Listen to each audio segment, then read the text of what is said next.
Hello guys, welcome to my vlog. So আজকে একটা শ্রাদ্ধের অনুষ্ঠান আছে আমার ছোট পিসিমণির বাড়িতে। সো এই যে আমার পাশে আমার মা দাঁড়ায় আছে অ্যান্ড ওইটা আমার আউটফিট ছিল।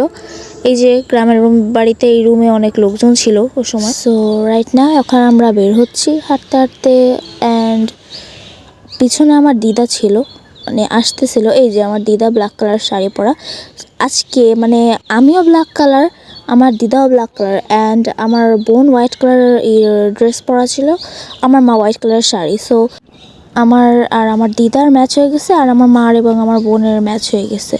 সো অটোতে আমি আমার দিদা ছিলাম, আরেকটা অটোতে আমার মা আর বোন চলে গিয়েছিলো। সো এই সেই জায়গাটা, এখান থেকে ঢুকছি। সো অ্যারেঞ্জটা দোতলায় করা হয়েছিল অ্যান্ড এই যে লং মেমোরিটা আমি অ্যান্ড আমার পিছনে দিদা রয়েছে। সো এই যে ব্যানারটা এনার শ্রাদ্ধ ছিল। সো ব্যানারটা তার, আর এই যে আমার দিদা আর আমার মা কথা বলছে আমার একজন কাকার সাথে। আর এই যে এখানে টেবিল, সবাই খেতে বসে গেছে এখন। সো এই যে আমার আউটফিট, আজকের আউটফিটটা না খুবই কমফোর্টেবল ছিল। এই যে আমিও একটু ভিডিও করলাম, তখন আমার বোনকে আগে খাইয়ে দিচ্ছে আমার দিদা অ্যান্ড লাস্টে ওটা খেতে চাচ্ছিল না, তো ওটা আমাকে দিদা খাইয়ে দিচ্ছে।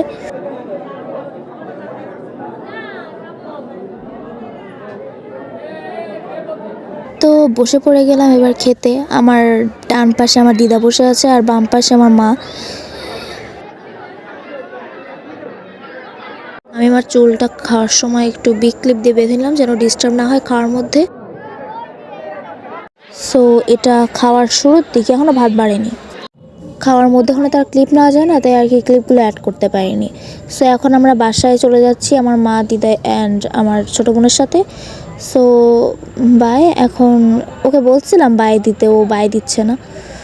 C you next time, by.